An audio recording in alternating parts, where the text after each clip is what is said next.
so with that, I want to just very quickly touch on a bit of the overview of the Torah reading that Elizabeth touched on earlier.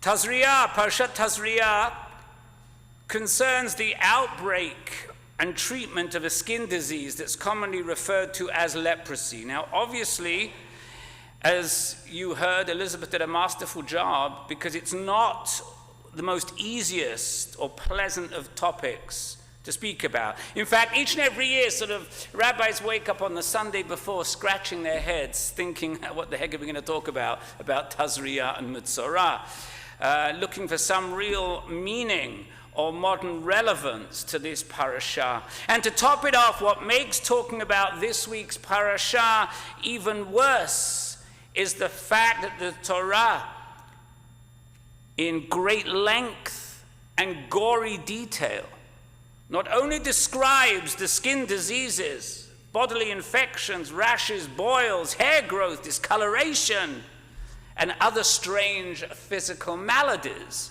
but tells us that the tzara'at, the affliction, not only is on a person's body, but it affects their clothing and even their home. So, what is it that we can really learn, if anything, from the leper? Now, according to the Torah, a leper was a person who had contracted a contagious skin disease, allegedly because of some misdeed that they had done, primarily associated with lashon hara, speaking gossip, gossiping about another person. And what would happen to them? The person would be isolated from the community for a period of 7 days, or until he or she was determined cured by the priest. And this is how we've come to describe the leper, as an outcast from society. But the truth is that the biblical leper was an outcast only because of the possibility that he or she could contaminate the rest of the community, and not because there was something permanently wrong with him or her that would require the isolation. Quite obviously, if you look at the dictionary defines a leper as a person who is afflicted with leprosy. Okay, nothing new there, we knew that. But the dictionary also defines a leper in its more common connotation as a person who is treated as a pariah, who is shunned, who is avoided, who is ignored or despised by others. Now today, this whole section dealing with leprosy seems rather archaic. And first of all, leprosy isn't really that common anymore. And second, we have doctors, we have dermatologists who can easily treat leprosy if and when it does appear. So there is no need to separate people for any period of time from the rest of the society. And finally, we no longer have to worry about ritual purity and impurity in the same way that the Bible dictates. So, having said all that, what is the point of even talking about it today, talking about leprosy? And the answer is that while the original biblical procedures may not be relevant, the idea of the leper is certainly alive and well, and something we do see in society today. We see how some people, some groups of people, are treated as pariahs, as lepers, as if they have some disease and are therefore shunned by society. And you know where we're seeing this? You know who the world is treating as the worst leper of all times? Anybody have a guess? You got it. The Jews, that's who. Oh, and Israel as a sideline, because you know all that. What I'm about to share with you is the latest example of efforts, not by individuals, but by governments, to erase our identity and our religious practices. We need to fight against it because, unfortunately, the purification process outlined in the Torah will not be followed by governments around the world. Rather, we must fight to rid ourselves of those who would seek to quarantine us, and fight for the continued right to be accepted among all people and to have our religious practices respected and protected. You see, along with all the other incidents of anti-Semitism that we've been experiencing and reading about, particularly lately, one which has not received as much attention is the efforts underway in both Europe and Canada to place restrictions on our observances of the laws of kashrut. How, you may ask? By banning the slaughter of animals without first having stunned the animals. Why? Well, because according to governments, stunning is supposedly more humane.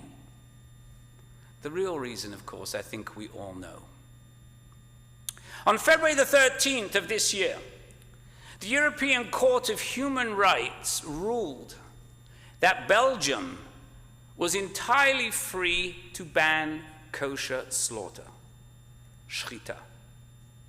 Without boring you to death with the legal parlances of it, to put it simply, the court ruled that Article 9 of the European Convention of Human Rights, which protects religious beliefs and religious practices, is limited by such regulations, such as stunning, when such laws are necessary in a democratic society in the interest of public safety for the protection of public order, health, or morals, or for the protection of the rights and the freedoms of others. I want to make sure that you understand what I just said correctly. The European Court of Human Rights found that the practice of Judaism endangers public morals. So how, you might be wondering, did the court manage to rule in a way that did not protect the practice of Judaism? It's really quite simple. The court ruled that it couldn't uphold the religious practices of Jews under the Convention on Human Rights without considering animal suffering. In other words, animals are more important. Animals are deserving of more protection. And animals have greater rights than people, especially Jews. Now, this doesn't affect halal. It doesn't affect Muslims. Because if it did, you can sure it wouldn't even be on the table. This is even though the Convention of Human Rights does not even mention animal welfare. It doesn't even enter into the law. Elliot Abrams wrote about this case. The court found that the practice of Judaism endangered public morals. This on the continent where the very existence of Jews was not so long ago considered a threat to public morals, and therefore they had to be done away with. Nor is Belgium alone. Kosher slaughter is also banned in Switzerland, Sweden, Iceland, Norway, and Slovenia so far. The president of the European Jewish Congress, Ariel Muzikant, said that after the February ruling, we are already seeing attempts across Europe to follow this Belgian ban, now sadly legitimized by the ECHR. But if you need convincing, let me just throw this in there. Now this ruling, the ruling itself is bad enough. It really is unholy. But if you need more proof that it is unholy, then I want you to consider this. There is not one country in Europe, not one, that bans hunting for game, that bans animal hunting for fun. Think about that for a moment. Kosher slaughter, a critical element of Jewish observance and theoretically protected by the religious freedom clauses of the European Convention on Human Rights, is prohibited. But in every single country in Europe, hunting, the shooting dead of animals, who often die writhing in pain and torment, is okay. And you should know that all efforts to ban hunting, when they did come up, were defeated.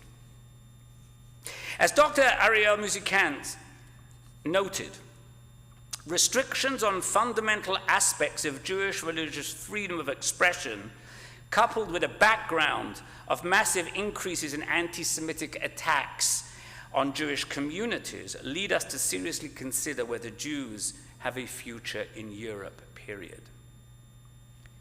But as I said, that's Europe. Well, okay, so it happens in Europe. A lot of things happen in Europe, but thank God, here we're in North America. We don't have to worry about it. Let them worry about it over there. Or do we? Unfortunately, Canada also jumped on the bandwagon. And it happened earlier this year. The Kashrut Council of Canada and the Jewish Community Council of Montreal, along with CIJA, the Center for Israel and Jewish Affairs, an umbrella group representing Canada's nearly 500,000 Jews, are currently suing the national government, claiming that recent regulations concerning animal slaughter are putting the country's kosher industry at risk, and that the enforcement of these regulations has led to a dramatic decline in the domestic production of kosher meat in the country. According to the regulations, animal slaughter should include the initial use of a stun gun, even though many veterinarians say that the stun gun itself actually is problematic because it confuses and causes pain to the animal. But that is prohibited under the laws of Jewish ritual slaughter to use a stun gun, which mandate that the animal must be uninjured before it's slaughtered with a knife. Why is this a problem? Well, because since these new guidelines have come into effect, and they did come into effect, most of you were not aware of it, but it came into effect about 6 months ago, the amount of kosher meat produced in Canada has decreased dramatically. And as a result, Canadians are now importing the bulk of their meat. And most of it is coming in from Mexico, okay, which obviously is a more costly proposition. Specifically, the lawsuit says that between August 2022 and January 2023, the number of kosher meat processing plants in Canada fell from 6 to 4, leading to a decline in the weekly yield of domestically produced kosher beef from 3,400 down to 1,750, almost 50%. That's the head of cattle, by the way. The rest is made up by importation when possible. The Jewish group submitted evidence last month showing that shechita is humane and meets the new guidelines because it instantly makes the animal lose consciousness. But guess what? The Food Safety Agency rejected this appeal. Surprised? Of course not. With all that is happening in the world, with all the anti-Semitism and assimilation, with all those who are seeing themselves as Jews of no religion, we also need to understand that there is a fight going on to preserve the freedom to practice our Judaism the way it was intended. To stop being considered a leper amongst the nations of the world, to defeat those who are trying to keep us as such and take away our rights? And whether you observe the laws of kashrut or not, or whether you observe any practices of Judaism or not. Not being a leper also means fighting for the rights of our fellow Jews, always, to be able to fully observe all the dictates of our faith as we deem appropriate, and never to have that right being taken away by others. So, before you vote for any candidate, perhaps write them and ask their opinion, not just on Israel, but on the fundamental freedom of practicing our religious rights here in Canada. And I want to close by saying, may we continue this fight and be successful. Shabbat Shalom.